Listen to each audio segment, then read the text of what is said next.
হরি হরি, রাধে রাধে। জয় গোপাল সোনা, জয় তিরুপতি দেব, জয় ঠাকুর, জয় মা, জয় স্বামীজি, জয় শিব শম্ভু, জয় মা সরস্বতী, জয় গুরুদেব। ভোগ দর্শন করুন বন্ধুরা, ভোগ দর্শনে দুর্ভোগ কাটে। শ্রী রাধারানী এই ফুলটি আশীর্বাদ স্বরূপ দিয়েছে, সবাই আশীর্বাদ নেবেন। জয় বাবা শৈলেশ্বর, জয় বাবা শৈলেশ্বর, জয় বাবা শৈলেশ্বর। ভালো রেখো বাবা সবাইকে। জয় মা লক্ষ্মী, জয় নারায়ণ দেব,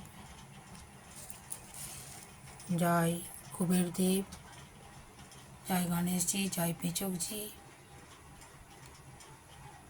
সবাইকে ভালো রেখো, সবাইকে কৃপা করো।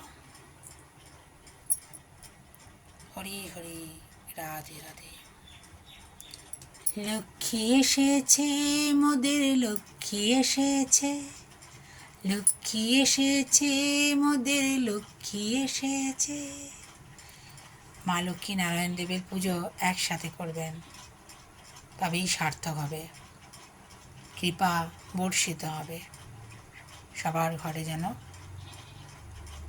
কোনো অভাব না থাকে, আমরা যেন সচ্ছলভাবে জীবনযাপন করতে পারি। আর ওই যে কথাটা বলি, দুঃখ কষ্টের মধ্যে আনন্দটুকু খুঁজে নিতে হবে। আমরা চলতে গেলে হোঁচট খাই না, গর্ত পড়ে, জীবনেও জীবন পথে চলতে গেলেও ওই রকমই হয়। তাহলে সব কিছুর মধ্যে দিয়েই যেতে হবে। কিছু হয়ে গেল মানে ভেঙে পড়লে চলবে না। ভগবানের চরণ ধরে থাকবেন, দেখবেন ভেঙে পড়া মানুষটিও উঠে দাঁড়ায়। জানেন তো, ভগবানের চরণ ধরে থাকলে আবার দেখবেন নতুন পথ, আলোর পথ দেখতে পাবেন। হয়তো আপনাকে ভালো কোনো কাজে নিযুক্ত করার জন্যই অমনিটি জীবনে ঘটেছে, এরকম ভাবতে হবে।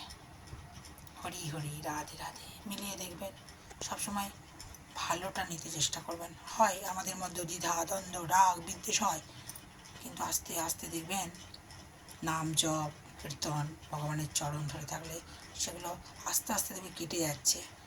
মুহূর্তের মধ্যে হয়তো আসে, তারপর দেখবেন সেগুলো আস্তে আস্তে বেরিয়ে যাচ্ছে। তার চরণ ধরে থাকলে, তার সেবা পুজো করলে আবার মনটা ঠান্ডা হয়ে যায়। আবার যেন একটা আলো দেখতে পায় যে না, আমাকে এসব রাগ বিদ্বেষ করলে চলবে না, আমাকে সামনের দিকে এগিয়ে যেতে হবে। দেখবেন এটাই হয়। হরি হরি, রাধে রাধে।